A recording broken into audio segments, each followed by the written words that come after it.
What in the is you? Welcome to Earth.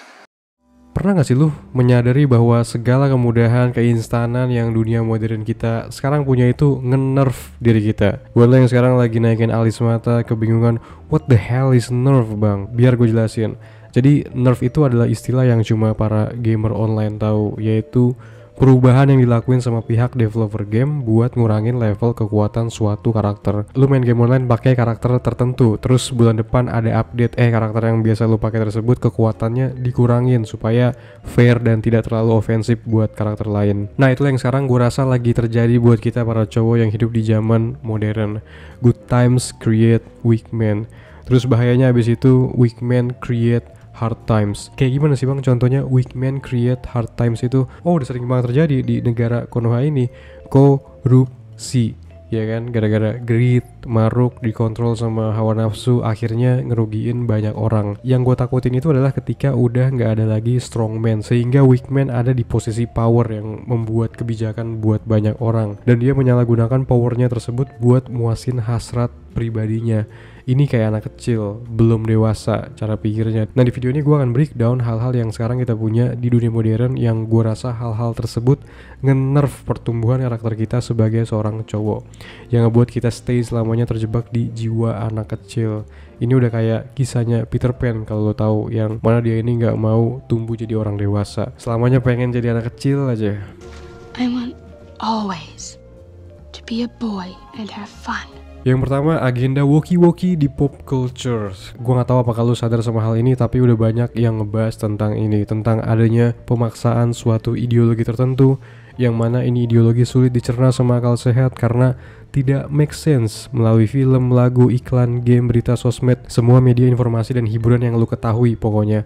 Ini kategorinya udah masuk propaganda terselubung menurut gue, dan efeknya lebih bahaya dari yang lu bayangin karena langsung masuk ke jiwa lu, mempengaruhi psyche lu, mempengaruhi ideologi kita, mereprogram belief kita terhadap suatu hal. Di barat, di Amerika sekarang culture-nya lagi anti banget sama pria berkulit putih yang berorientasi S3K-SUAL lurus. Makanya film-film Marvel, Disney zaman sekarang itu sampah semua karena ada agenda penyebaran ideologi membenci cowok maskulin yang mengatasnamakan diversity dan inklusivitas, tapi kelewatan dan cringe dan merusak karya seni jatuhnya. Kualitasnya jadi sampah karena ya penulisnya mereka para broken home berambut ungu, mereka pengen membuktikan para cowok, dan lu harus hati-hati jangan sampai kemakan sama propaganda ajakan mereka. Saran dari gue, jangan asal tonton ngikutin tren. Misalnya suatu film lagi viral, cek dulu siapa sih sutradaranya, penulisnya, track recordnya, cek juga plot filmnya. Kalau ternyata filmnya bertema tentang seorang cowok yang mengalami mental health, depresi, stres karena dia insecure, bingung sama dia itu sebenarnya cowok atau cewek sih, terus akhirnya dia mutusin untuk operasi kelamin karena dia lebih ngerasa nyaman untuk menjadi cewek, fix itu film propaganda yang harus lu hindari. Jadi lu harus hati-hati. Sosmed dan overconsumption entertainment. Yang kedua dan yang udah sering juga gue bahas, sosmed. Sosmed itu udah ganti haluan banget. Yang awalnya dibikin buat connecting people, sekarang udah jadi platform hiburan yang didesain secanggih mungkin supaya kita terus kecanduan dan gak bisa lepas. Kalau lu pernah 3 jam nonstop scrolling TikTok atau IG Reel atau YouTube Short, tapi di saat yang bersamaan ngerasa perlu banget buat stop tapi nggak bisa stop, itu artinya lu udah berhasil menjadi apa yang diinginin sama company sosmed. Semakin lama lu stay scroll di aplikasi sosmed, semakin si company tersebut dapat duit, cuan maksimal, dan in return waktu yang lu habisin itu buat nothing. Lu nggak dapet apa-apa, lu nggak ngasilin apa-apa. Ih, kan buat hiburan bang, jadinya gue terhibur. Nah ini dia masalahnya, hiburan terus yang dipikirin, entertainment terus pengennya, pagi, siang, sore, malam, pokoknya harus selalu ada hiburan, harus selalu ada entertainment. Bosen dikit sosmed, lihat konten satisfying, lihat story temen lu, lihat yang lagi viral, tanpa lu sadar waktu yang lu abisin buat cari hiburan di sosmed itu harusnya bisa dialokasiin ke hal lainnya yang ngebantu lu buat ngembangin diri. Gara-gara sosmed lu jadi FOMO-an, gak tenang kalau belum ngeliat sosmed, ikutan hype sama tren atau berita yang lagi viral dan semacamnya.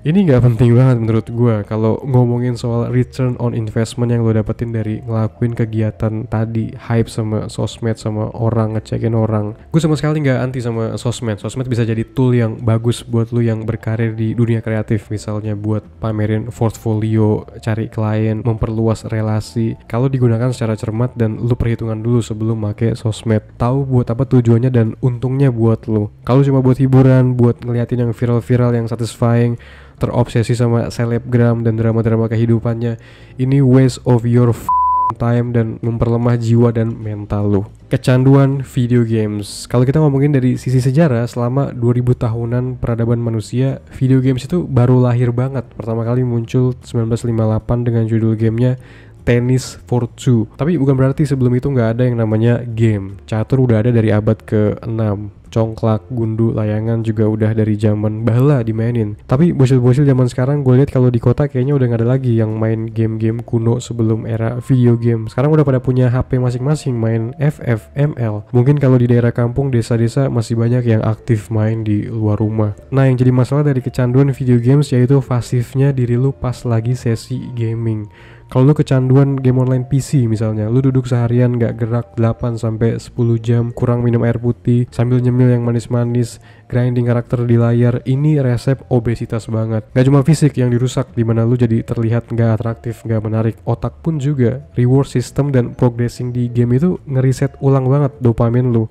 Efeknya lu jadi nggak termotivasi buat ngelakuin hal lain yang lebih menantang di dunia nyata, karena nyelesain quest di dunia game lebih rewarding buat dilakuin. Ini bakal mengacaukan hidup lu. Udah banyak kok kasus orang yang hidupnya hancur gara-gara kecanduan sama video games. Video games mungkin oke kalau digunainnya secara bijak, kayak misalnya buat split screen offline, main berdua sama temen atau keluarga. Kalau mainnya online duduk sendiri berjam-jam, ya emang bisa dibilang ini bersosialisasi juga, cuma virtual, nggak real, sama aja kayak sosmed jatuhnya. Kalau mainnya berdua sama temen, orangnya ada di sebelah lu, atau sama gebetan sama pacar sesekali doang, ini no problem. Ini pure entertainment, dimana abis itu ya udah lu move on, nggak ngebuat lu candu dan nggak ngeganggu real life lu. Hey, sebelum kita lanjut, buat lu yang belum tahu, gue nulis ebook panduan lengkap berhenti PMO. Terutama buat lu yang mau terbebas dari kebiasaan kotor ini, yang pengen sehari-hari pikirannya jernih, jadi lebih semangat buat ngelakuin hal yang sulit dan nggak terganggu sama hasrat buat ngelakuin PMO. Gue pengen lu klik link di deskripsi untuk dapetin ebook ini. Ebook ini gue jamin bakal ngasih lu ilmu yang gak bakal lu temuin dimanapun. Link ada di deskripsi. PMO, last but not least, topik yang mulut gue sampai berbusa gue bahas di channel ini. PMO, perenggut utama life force generasi cowok modern. BTW sekalian info dikit, kalau lu tertarik sama konten eksklusif Deep Talk Series, lu bisa join membership. Gue udah rilis episode pertama tentang PMO, dan setiap minggunya bakal gue update terus videonya ngebahas banyak hal berhubungan sama self improvement buat cowok. Cuma 10k per bulan dan lu bakal dapetin konten yang high quality, gue jamin setiap minggunya. Gue saranin lu untuk join. Lanjut kita bahas PMO. Kenapa hal yang satu ini bener-bener nge-nerf diri lu sebagai seorang cowok? Yaitu karena PMO mainin banget basic desire kita akan kebutuhan reproduksi. Seperti yang udah lu tahu juga di piramidanya Maslow, teori kebutuhan, reproduksi atau S3KS ada di lapisan paling bawah, yang mana artinya ini primer banget, penting banget, esensial banget. Sama halnya kayak makan, tidur, tempat tinggal, dan pakaian. PMO itu kayak simulasi buat ngelakuin aktivitas reproduksi ini, dan karena simulasi ya nggak real. Nah, karena aspek nggak real inilah yang mengacaukan otak dan jiwa. Industri P-pop ngelihat celah di sini. Bisa banget nih meraup cuan semaksimal mungkin, manfaatin nafsu alamiah kita cowok buat reproduksi. Gak heran makanya kalau situs kotor itu masuk jajaran situs yang paling banyak dikunjungin di dunia. Berhenti PMO artinya lu ngelakuin hal yang mayoritas cowok di dunia ini enggak lakuin, karena sulit banget buat mencapainya. Perjalanan menjadi cowok langka itu sulit emang, tapi begitu lu bersih, lu gak bakal nyesel sama sekali dan gak ada minat buat nyentuh lagi itu PMO. Like, share, komen kalau lu ngerasa konten ini bermanfaat. Jangan lupa gue nulis ebook panduan lengkap berhenti PMO permanen, sebuah bacaan wajib buat lo yang ingin berhenti total dari kebiasaan kotor ini selamanya, karena lu bakal dapetin banyak ilmu yang jarang dibahas dimanapun. Gue juga ngadain konsultasi online melalui video call atau email. Kalau tertarik buat apply, bisa cek link di deskripsi untuk how to-nya gimana. Kita ketemu lagi di video selanjutnya. Peace.